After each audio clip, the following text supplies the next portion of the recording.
Well, good morning, everyone. Thanks for joining this seminar, which is on developing a missional lifestyle. I hope you're having a good weekend. Hope you're having a good weekend in all kinds of ways, but especially that you're enjoying Canopy Autumn. Last evening, we had a great national prayer gathering with at least 40 different prayer meetings all across the country, live linked together. And the sense of unity in prayer and releasing God's power was just terrific.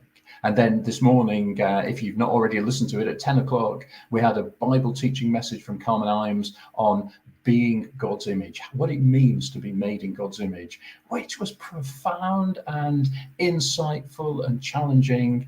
If you haven't had a chance to see that, please make some time later to catch it on the stream from the Baptist Union website, because it was excellent stuff. Anyway, I'm pleased now to welcome Paul Haringman, who's our speaker for this seminar. Are you there, Paul? Good morning, Martin. Morning, Paul. I am. How are you today?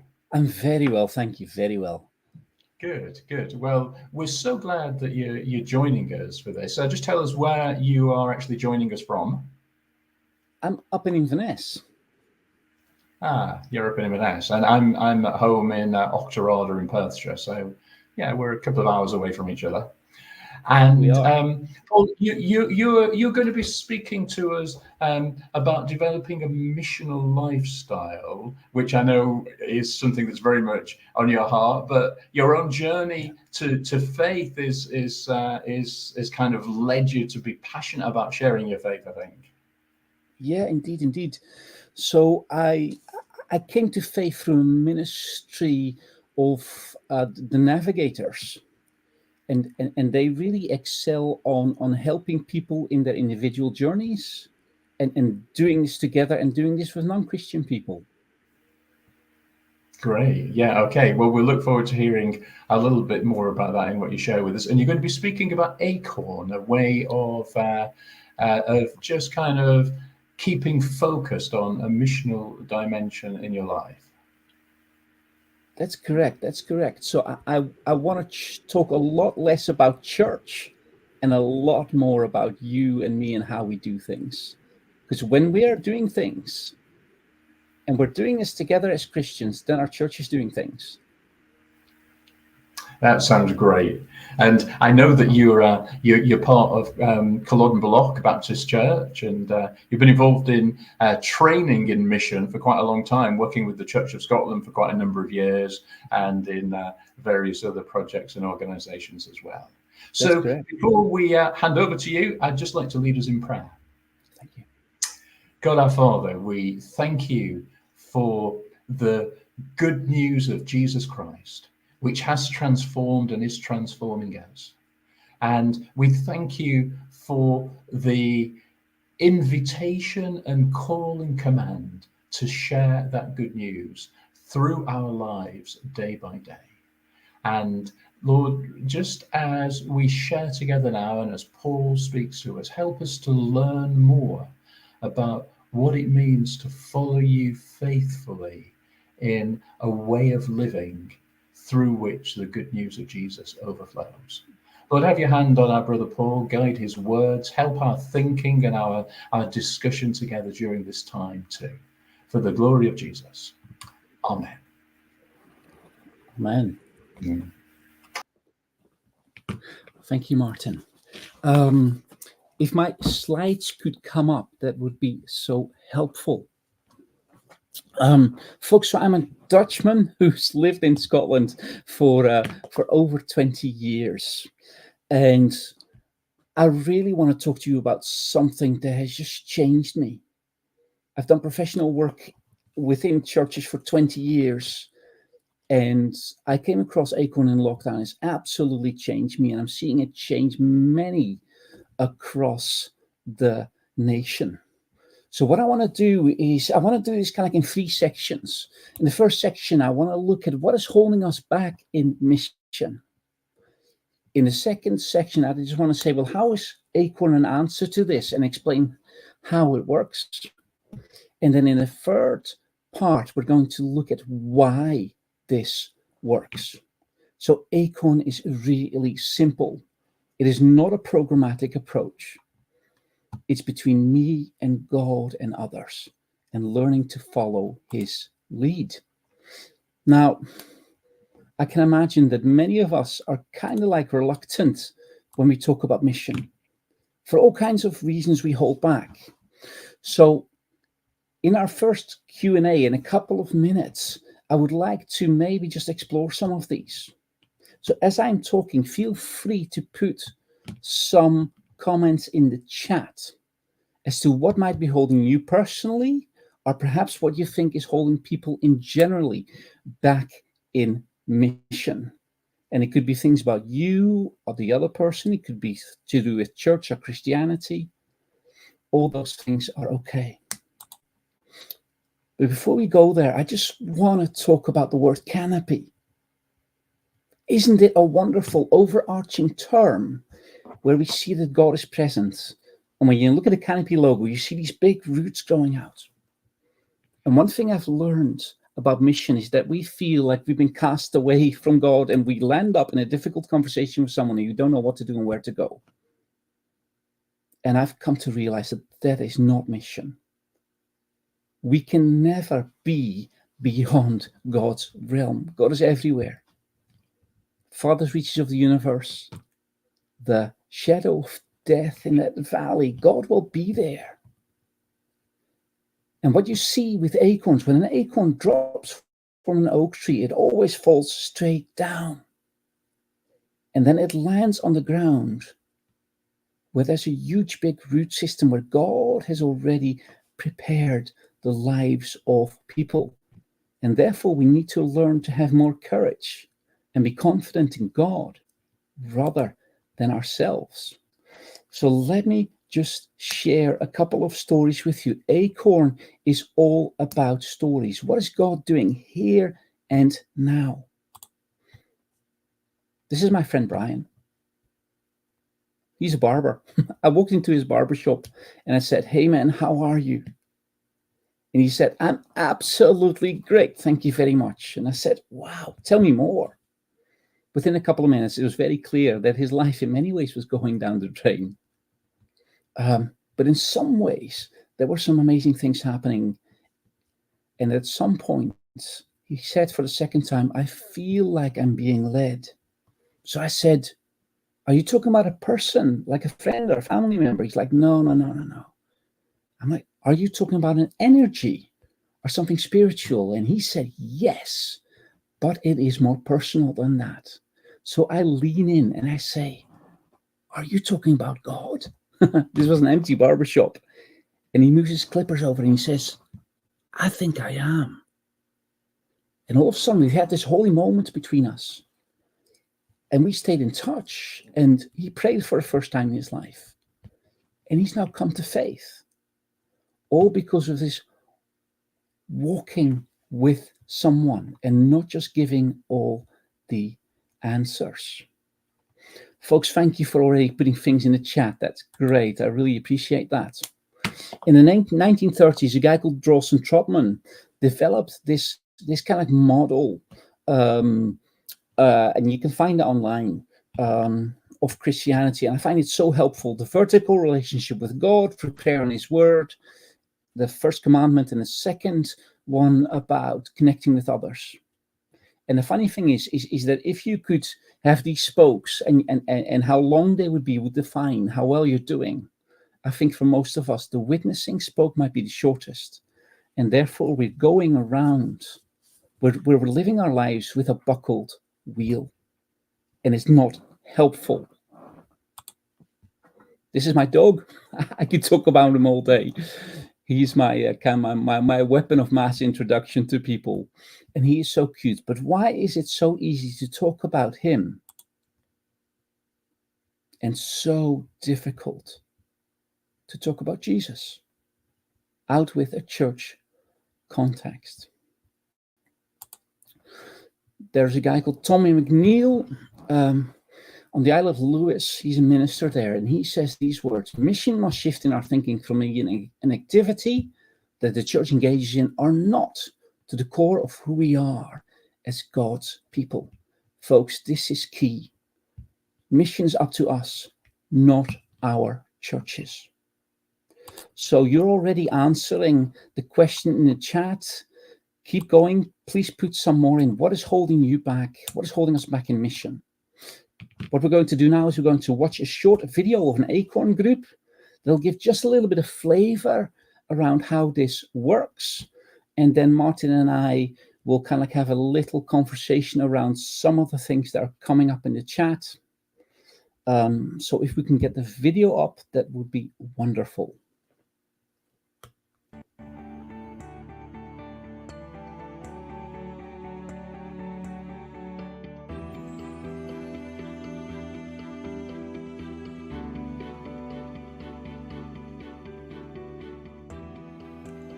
This past year, having been part of Acorn, has really opened my eyes quite a bit to lots of things that I perhaps didn't see before.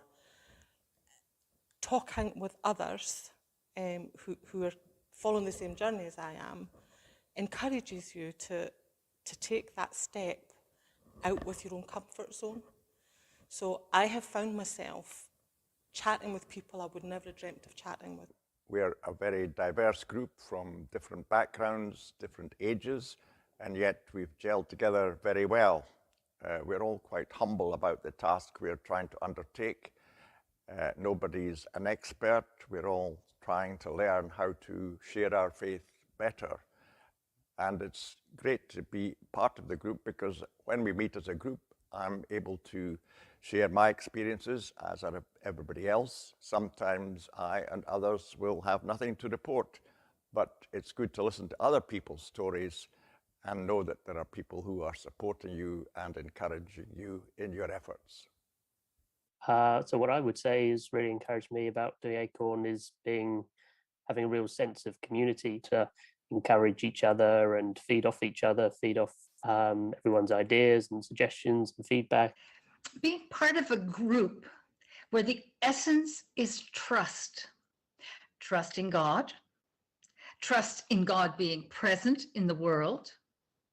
Trust in our call to be participants with God. Trust in one another to be supportive, neither judgmental nor competitive.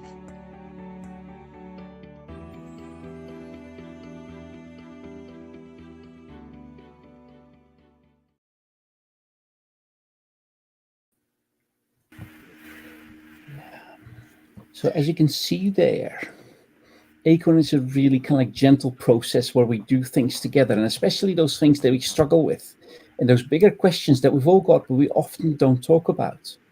Martin, welcome back. Yeah, thanks. This is really interesting stuff, Paul. And I think you've piqued our interest just with this question, what holds us back from sharing our faith? And some really interesting answers there. I was struck, I can see Maggie Curry's remark there where she says, we hold back sometimes for fear of people thinking we're weird. And yeah. I kind of get that. I think we still feel, yeah, there's something strange about being Christians, and there's something inside us that makes us think, I don't really want to be strange. Yeah, that's right. That's right. I find that the interesting of Ivy's about 5-6 comments up really interesting. She says, what was holding me back is being asked difficult questions that I struggle to answer.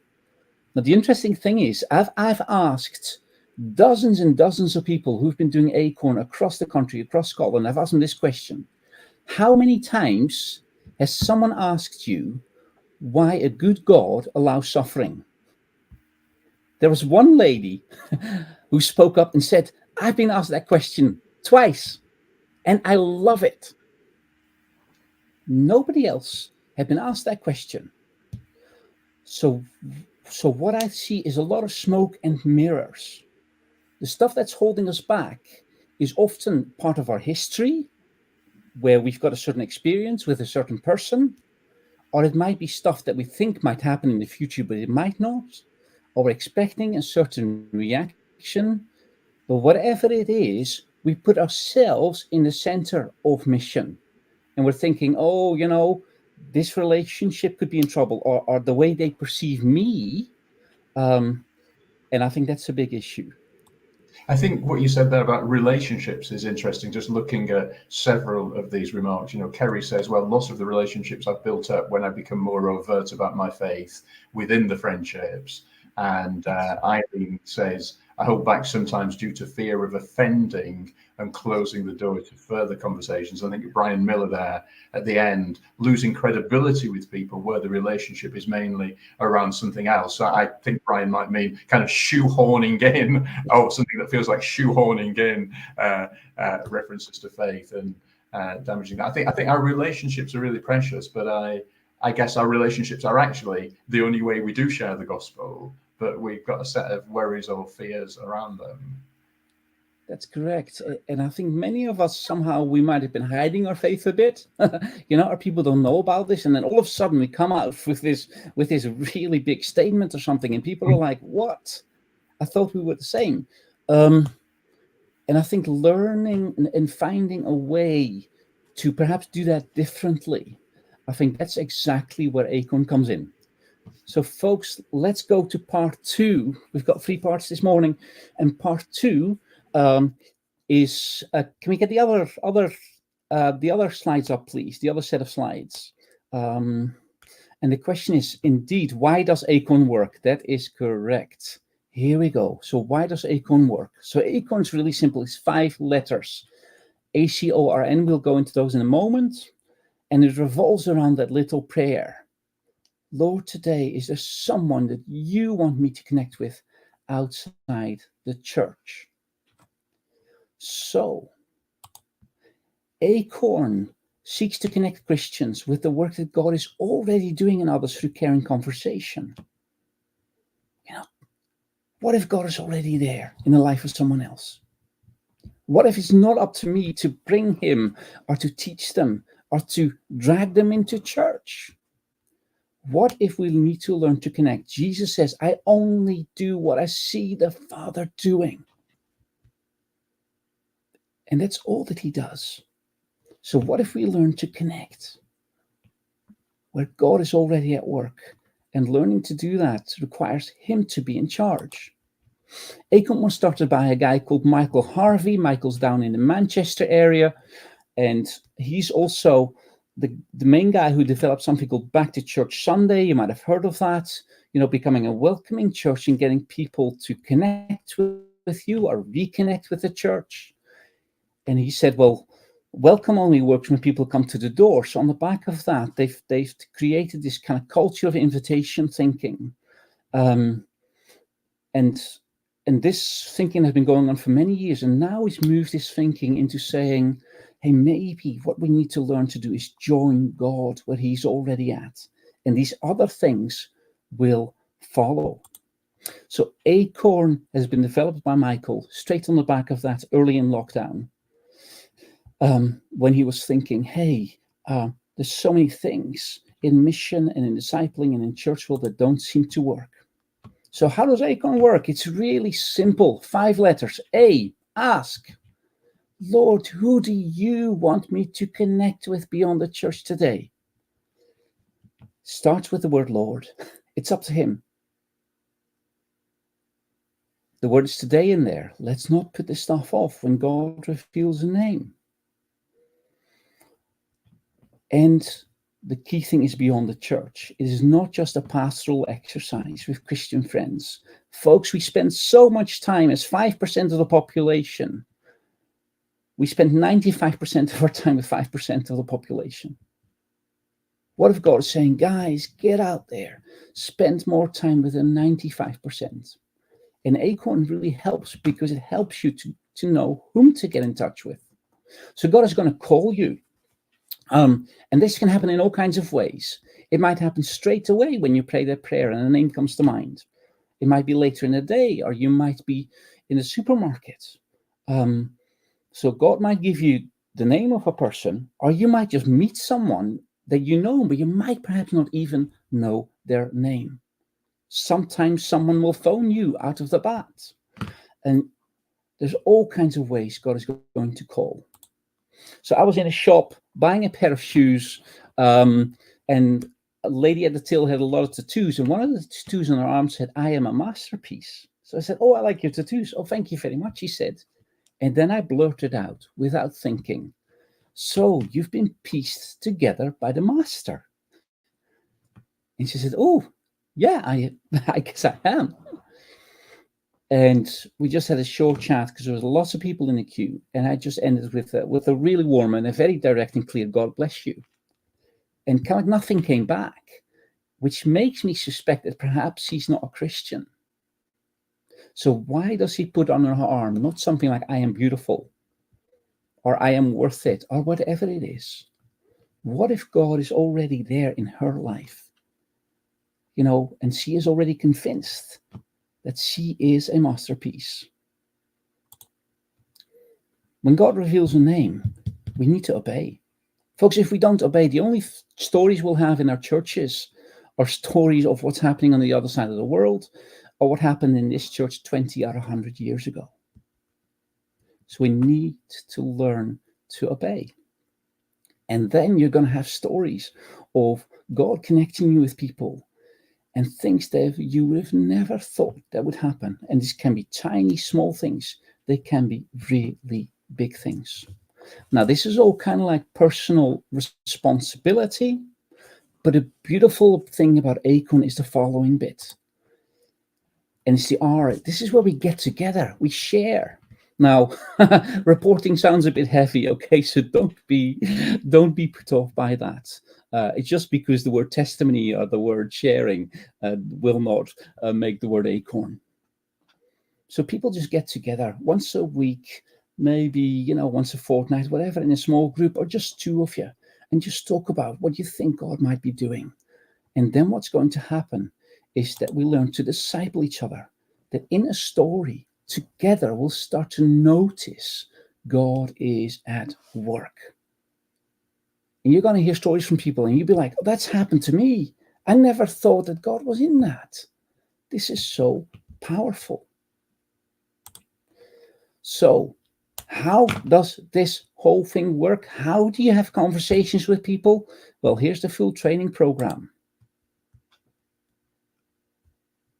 Just ask this question: how are you? Folk, that's the end of the training program. We are so focused on apologetics, on having answers, on, figuring out ways to make people feel comfortable, having a couple of Bible verses lined up. Why? Really, why? Because what if God is in charge and God has got this? Then we can just follow him. So we just need to learn to have more courage rather than more confidence. Bart is a good friend of mine. He's 93. He's been a minister for a long time, and he's been a missionary to Japan. And he's saying, this stuff is changing me these last couple of years. It's simple, straightforward, it's down to earth. Here's a lady called Zilda who says, she has been amazed about how God uses the smallest thing that she does. And this sharing that we do, it is just so worthwhile. The whole thinking revolves around a guy called Vincent Donovan, who wrote this book quite a while ago. And he found out that God is already in a culture. So God is already there. So therefore, when we ask the question, how are you? We become a God detective. We link in and try and find out what God is doing in someone's life. So folks, you might be sitting here this morning and thinking this is really interesting. If you find this stuff compelling and you want to try it, don't just walk away. Don't let this be a moment of information. If you want this to be transformation, try it. We saw the video of that group. Try a couple of sessions with me.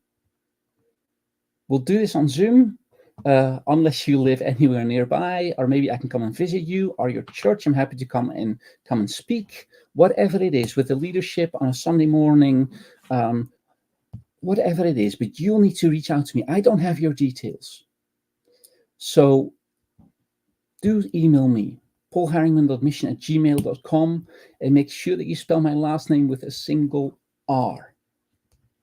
Okay. Just have a short Q&A, folks. If you've got any questions, put them in the chat, but just around, specifically around how this works. Maybe I've not been the clearest, or maybe there's a specific question there. We're going to bring Martin back in.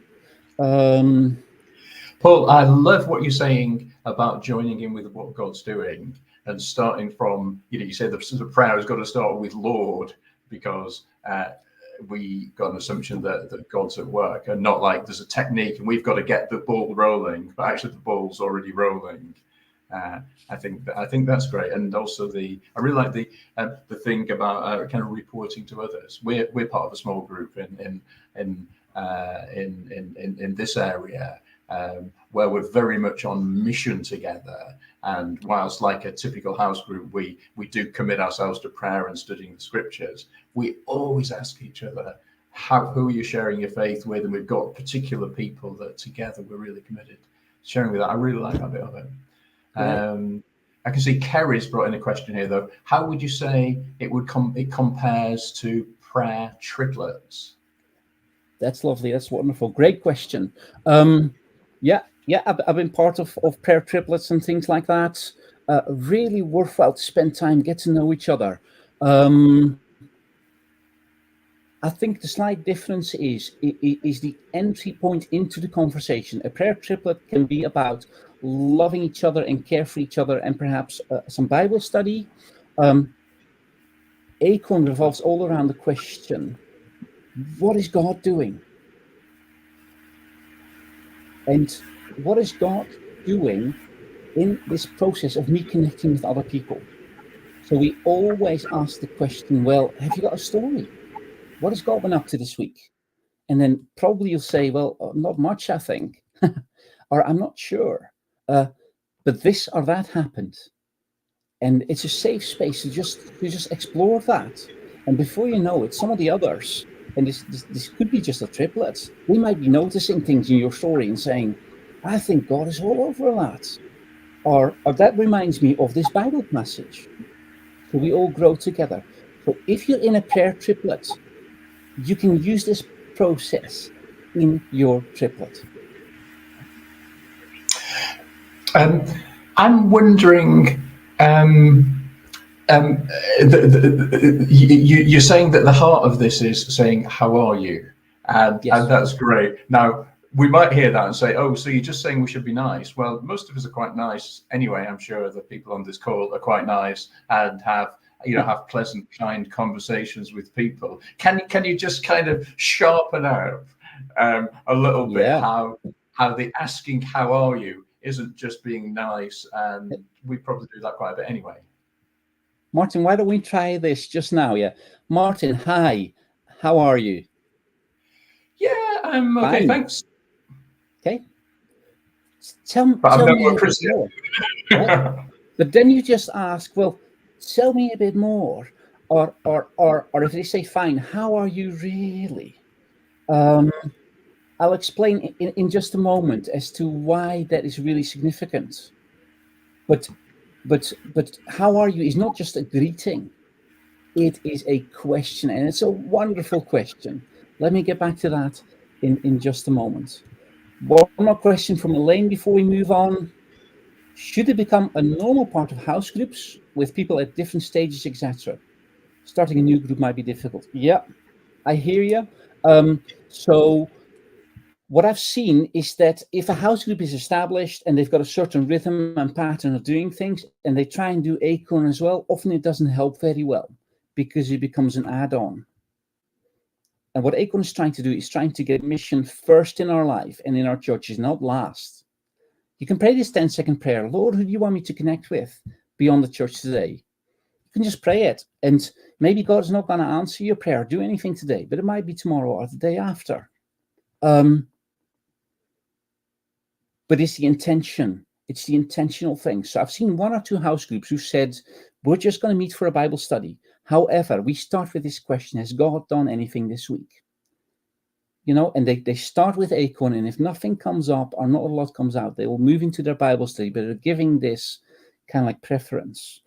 So I would say that perhaps the best thing for people to try this is indeed send me an email. My email address will come up again, and come on board and let's discuss this and try this process. And then you can figure out if and how this fits in your local group setting, or if a slightly different structure might be helpful. Okay. Thank you, Martin. I'll see you back in a moment. See you shortly. Folks, I'm hoping that we can get our third section up, which is why does Acorn work? Well, the first reason is that it starts and ends with God. Mission is not about me. Because the thing is that it's all about joining in with God. There's a triangular relationship between God and me and the other person. Next slide, please. And when you have this nudge of, I'm thinking about my friend Eric, or my friend such and so, what if God is in that? What if this is not just a fleeting thought? This morning, Carmen was talking about the Imago Dei. We've all been created in God's image, whether we believe it or not. And she said, you cannot disqualify yourself from being made in the image of God.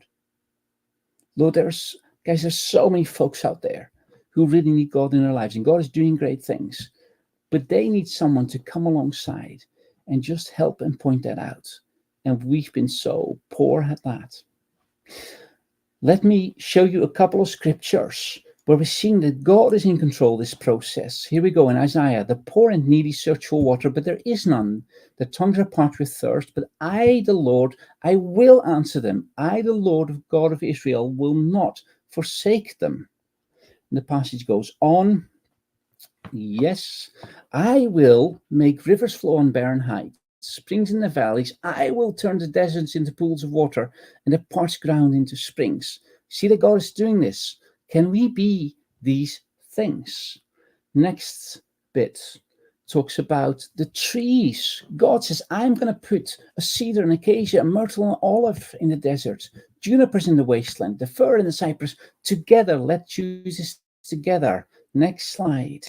So that, and this is a process that people will go through when they need time to get to know God. They might see something and know something, and then they will consider, and then they'll understand that the hand of the Lord has done this. So God is on a journey with people, a progressive journey, because he hears the poor and the needy. What about this verse? When Jesus picks up his disciples, come follow me, Jesus says, and I will send you out to fish for people. You see, there's nothing there about you or me, about I'll only do this if or when. Jesus says the automatic result of following me is becoming fishers of people. And the verse below, that's kind of come half off your screen, it says, James 4, Jesus' brother says this, come near to God and he will come near to you. So when we turn to God and say, Lord, who do you want me to connect with? God is going to answer that prayer. There's a lovely verse in the Psalms, in Psalm 32, where God says, I will instruct you and teach you the ways you should go. I will counsel you with my loving eye on you. Do we trust God in these verses? One more key verse from John chapter 15, where Jesus says, you didn't choose me, but I chose you. And not just that, I appointed you so that you might go and bear fruit that lasts. Of course it is, because it's God fruit. So whatever you ask in my name, the Father will give you. So when we pray the prayer, Lord, who do you want me to connect with? And the beautiful thing is, it's a specific prayer. You'll recognize it in your life. God is going to answer that, not because you might be such an amazing Christian or of all the holy stuff that I've done this morning, but because God wants us to bear fruit and he has chosen us to do so. Okay, next slide, please. So, next thing is that, I've seen so many churches where mission it's often about skill. You need to be able to work with toddlers or with teenagers or be good with finance. We don't need all of that. We just need to be people who love people. Next slide, please. Michael Harvey, when he walks into a room of Christians, he says, folks, whom is God nudging you to invite? And 70% of us off the bat have got a name of someone in mind. But you know what? 80 to 95% of us don't do it. And this is across churches. This is across the Western world, 17 countries. Growing churches, small churches, Baptist churches, Church of Scotland, Pentecostal, old, young, rural, urban, it doesn't matter. There's this inherent blockage in each of us that we know what we should do, but we do not obey. And the figures in the Church of Scotland show that 80% will actually never talk about their faith in a meaningful way with others, which means that in that setting, it's left up to 1 in 5 people.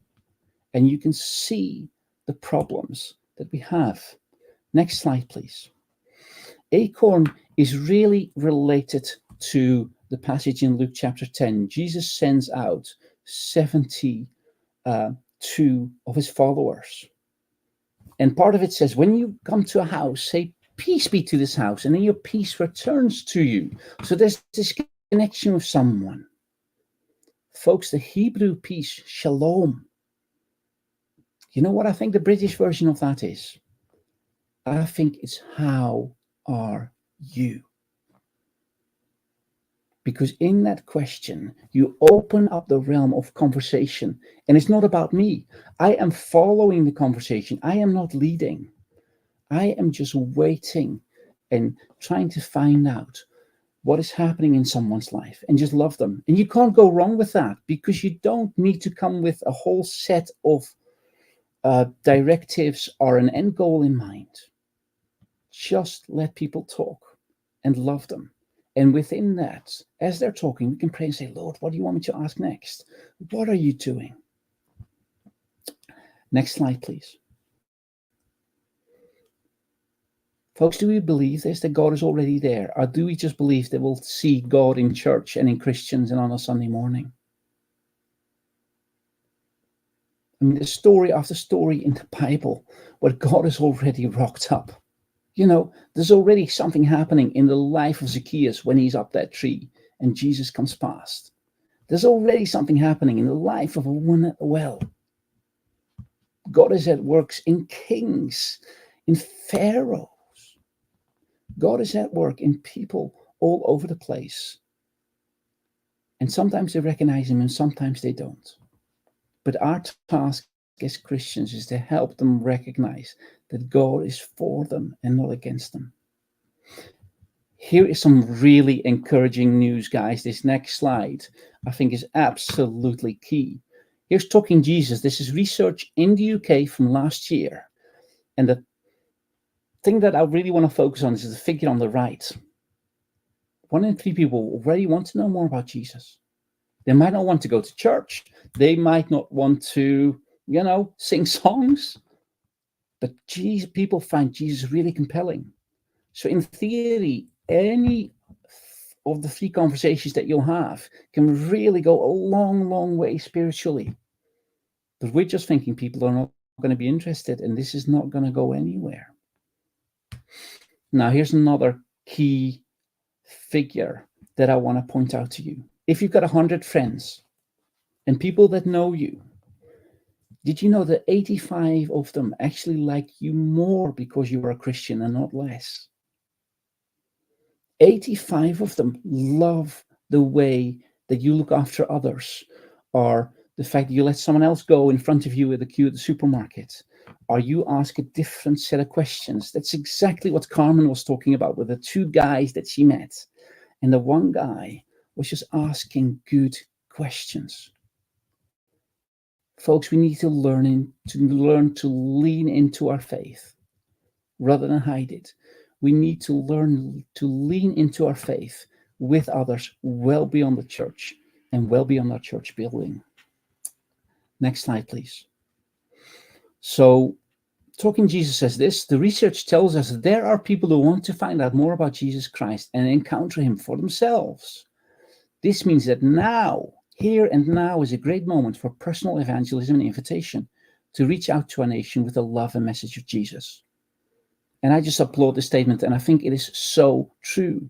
Lots of people are not interested in church, but they're interested in faith, and they have not made the connection. And I just want to be really clear. When I use the word evangelism, I am not saying evangelize. You know, I'm not saying preach the gospel on a street corner, hand out tracts, do all kinds of things that you might not be comfortable with. If you are comfortable with those things, absolutely fine. But you might be a bit more like me and you're not completely comfortable with that.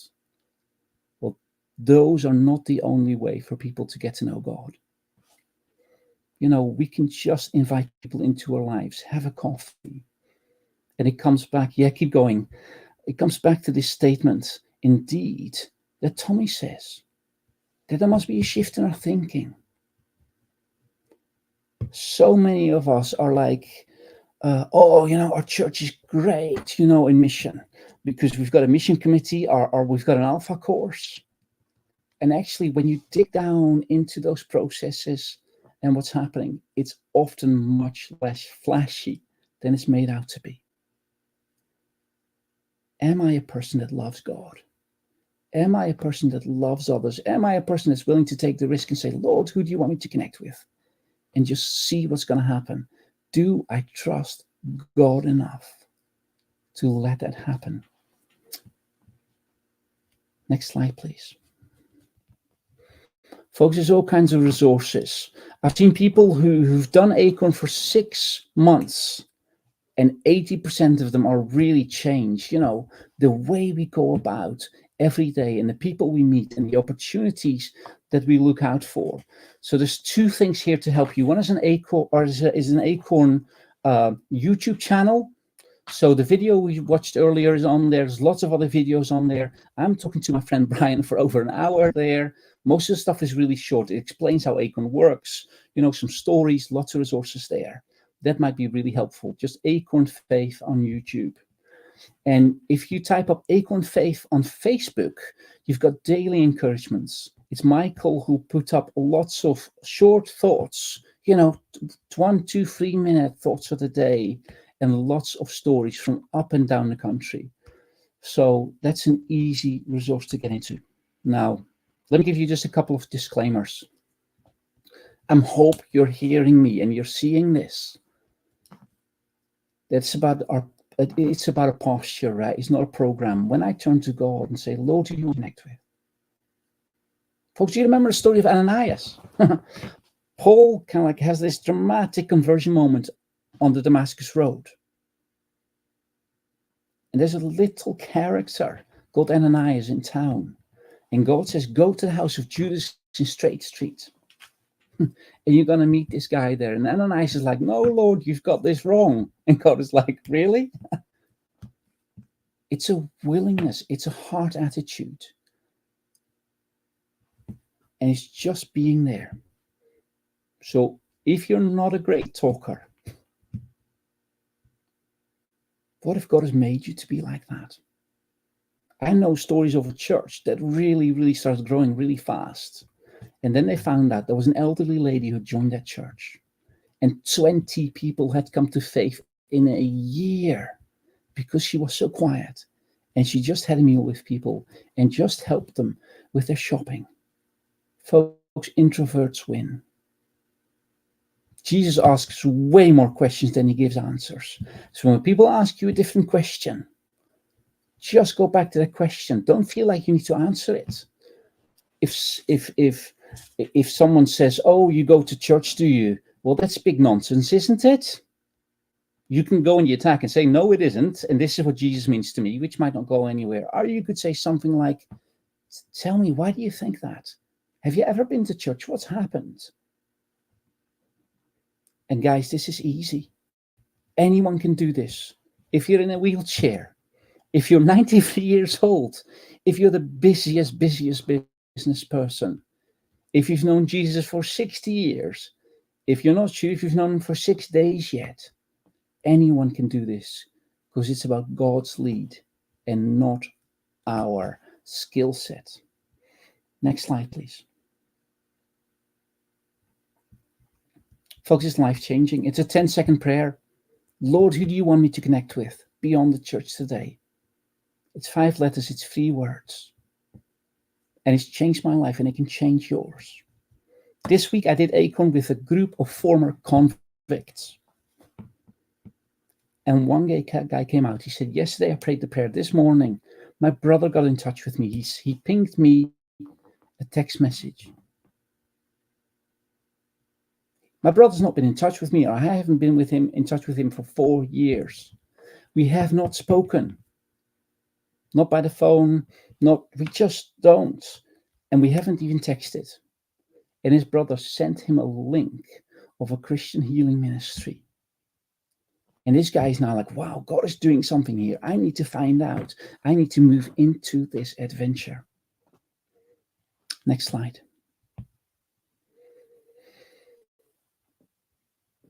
We're really busy in church world, building better churches, getting better chairs in, getting another program up, organizing a coffee morning and all of that. And I get it.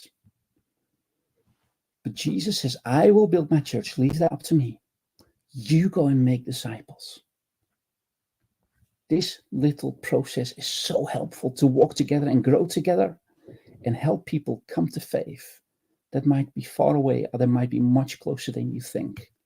But we need to make the main thing of hurting out to a loving hurt, or reaching into a hurting world with love and doing this together. So guys, Acorn is simple to do. It's so simple, but it's also simple not to do. Can you turn this into a practice, into a spiritual discipline? Lord, today, who do you want me to connect with outside the church? I know one lady who's turned this into pester power. She will ask God when she wakes up and said, Lord, who do you want me to connect with? And then 15 minutes later at the breakfast table, she's like, Lord, you still haven't given me a name. And then she'll have a shower and she'll say, Father, I would really love you to tell me who you want me to connect with today, because you have chosen and appointed me. So this might just be for you. Here's the last slide. And the big question really is, why not? The whole thing is free, folks. It's donations, and working with churches can support the work. And if you want to support it, that's fine. I would say try it.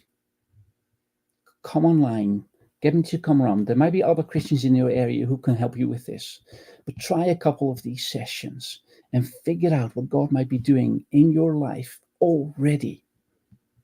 Please get in touch.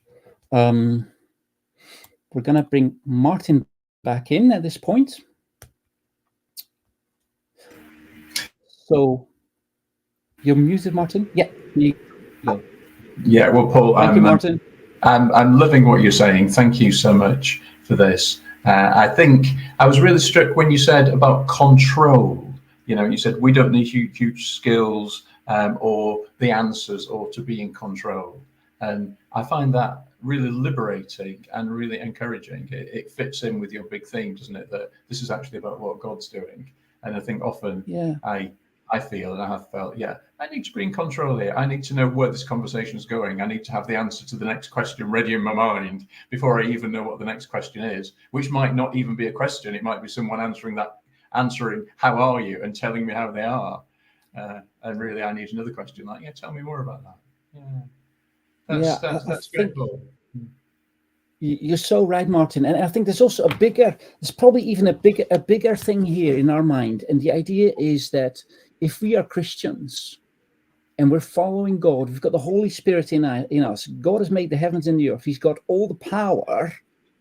Then surely we can just do this and we can get this done. I can get this done in someone's life, right? Somehow. Mm-hmm. And that's a controlling kind of thing. And what you see is that Jesus gets born in a stable. It's the opposite of control. He chooses a couple of guys who've hardly got a Scooby about life, it seems, these 12 disciples. He doesn't choose the big and the mighty. It's the opposite of control. And that is where we'll see release and amazing things happen. Thank you, Martin. If there's any more comments, please put them in the... Sorry, Martin. If you've got another comment or a question, please put it in the chat now. because we've only got a few minutes to go, and then Martin and I will pick up anything that you might be thinking, or maybe there's a comment or a question. Yeah, thank you. Please put them up. I was thinking that some Martin, people might just want to say. So I was thinking that some people might just want to put in the chat, "This is what I've learned," or "This is what I'm taking away" as well, which might be great. Which might be really helpful. You've got a lovely emphasis on what we expect of other people. Our starting point can be, oh well, it's going to be weird to talk about faith or refer to my faith, or people don't want to know about that. And I think you've got a nice emphasis here on, actually there's a lot of people who are quite interested in that. Yeah. And it's I just love the comment just coming from Brian. Can we just put that up? Because that was pretty much what I was just going to say. No, it's being about available and authentic. Absolutely right. So when someone asks you the question, oh, so you go to church, do you? The answer that they're looking for might not be, yeah, it's 10:30 on Sunday morning. I'm going to pick you up and you're going to meet the Lord. The answer might just be, yeah, I really appreciate going to church because it's doing something in me. What about you? Have you considered it at all? So you just bring it back in and you just go carefully and slowly. Yeah. Folks, one more thing to say, that if you've missed my email address and all of that, and you want me to connect with you, feel free to put if you're happy to, because I know it's a scary thing, but you can put your email address in the chat, and I will reach out to you. Yeah. That's great. Here's Kerry. She says, got it, that it's the process rather than the program. So the structure of any group can use the Acorn process in supporting each other to do personal mission. I think that's a good insight, isn't it? And you have this thing about, it's posture, not program. You're inviting us to adopt a particular posture in our life in relation to other people and in relation to the way the good news of Jesus spreads. Yeah. It's so true. And what we want easy solutions. Give me 3 points to change our church and get on a trajectory. And often it's so much more complicated than that. Mm-hmm. Folks, I'm just being told by our tech officer that it's better not to put your email address in the chat. Instead, you can email, the Baptist Union Scotland offices, and do it that way. Or email me, paulharingman.mission@gmail.com. I like Elaine's comment. What do you think about Elaine's comment, Martin? Let's see if we can get this up. Yeah, not overthinking it or trying to over-prepare. It's true, isn't it? I think, overthinking it. I think that I've been to so many seminars and talks and sermons on how to share our faith. And there's a huge lot of wisdom in that, including today, but we can actually become experts on thinking about the theory, and rather than doing something as simple as meeting one person and saying, and how are you? No, how are you really? And I think Elaine's got something great there. Yeah, not overthinking it. Yeah, because and the reason is, yeah. Well, Elaine, the interesting thing, Elaine, is that God's already prepared it. God has overthought it, because God has been thinking about every person long before He made the world. God has prepared us for eternity. So we don't need to do that anymore. This is such a freeing process. Folks, can I just say, my email's just come up on the screen, but it is wrong. Okay? So my email is paulharingman.mission@gmail. So maybe we can just change that. It's just the other way around.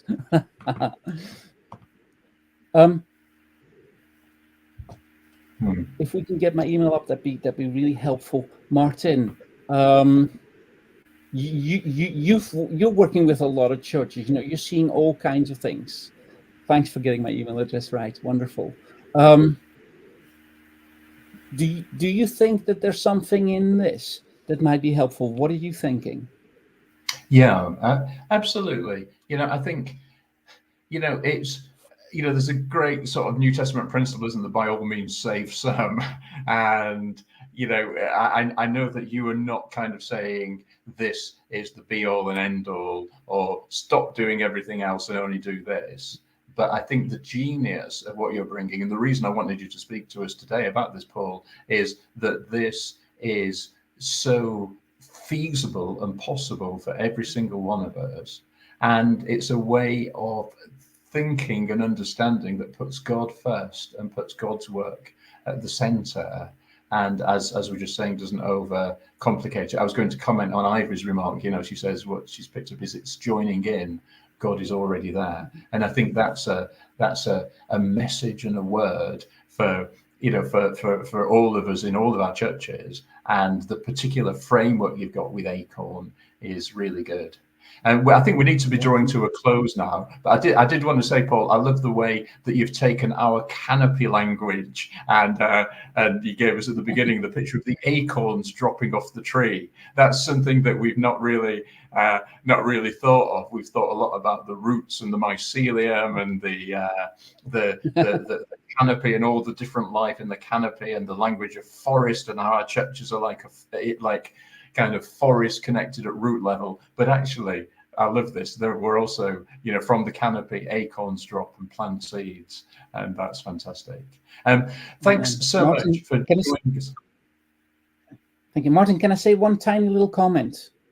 Folks, imagine your church on a Sunday morning, right? You've come away from some great preaching, great singing, and you're over and having a coffee, and someone comes up to you and says, "Hey, listen, have you got a second? I think something's happened this week. I think God might have just," right? And we go from there and we do that at large. Oh boy, God can change his nation through us. Mm-hmm. Well, that's a great finishing word. So thanks, Paul. Thanks for everything you've shared with us today.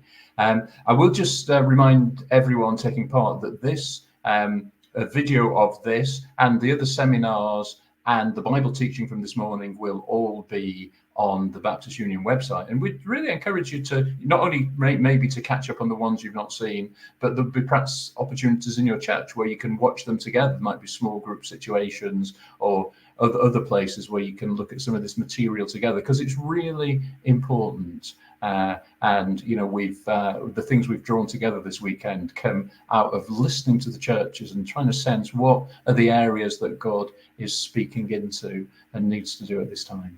Anyway, God bless you in the rest of your day and in all you're doing. May you know the Lord's presence with you.